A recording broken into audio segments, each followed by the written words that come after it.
ألا بذكر الله تطمئن القلوب۔ 12 ربیع الاول یا ماہ ربیع الاول ہم نبی کریم علیہ السلام کی پیدائش کے طور پر مناتے ہیں یا اس میں تذکرہ کرتے ہیں۔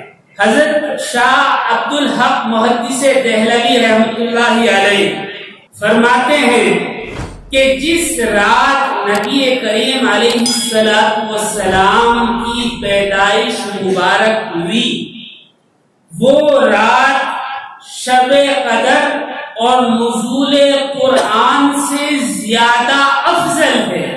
ایشیا میں خصوصاً ہندوستان پاکستان میں حدیث آج اگر موجود ہے تو اس خانوادے کی وجہ سے موجود ہے۔ شاہ ولی اللہ، شاہ عبدالعزیز، شاہ عبدالحق، شاہ اسماعیل وغیرہ کی وجہ سے امت پر بڑا احسان ہے۔ آج ہم تک جو حدیثیں پہنچی ہیں اس خاندان اور اس خانوادے کی محنتیں اور قربانیاں ہیں، یہ خانوادہ کبھی جھوٹ نہیں بول سکتا۔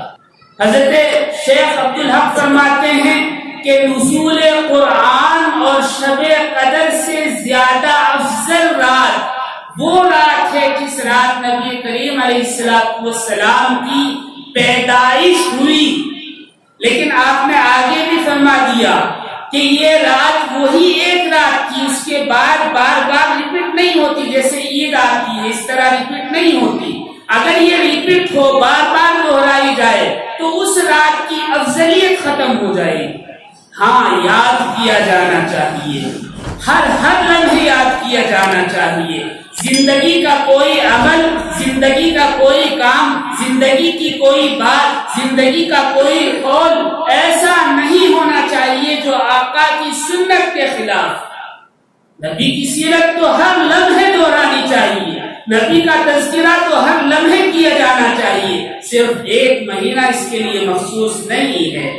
حضرت علامہ جلال الدین سیوطی رحمۃ اللہ علیہ فرماتے ہیں کہ تلاوت قرآن اور سیرت طیبہ صلی اللہ علیہ وسلم اور تذکرہ ولادت مبارکہ بیان کرنا نہ صرف جائز ہے بلکہ کار ثواب کی بات۔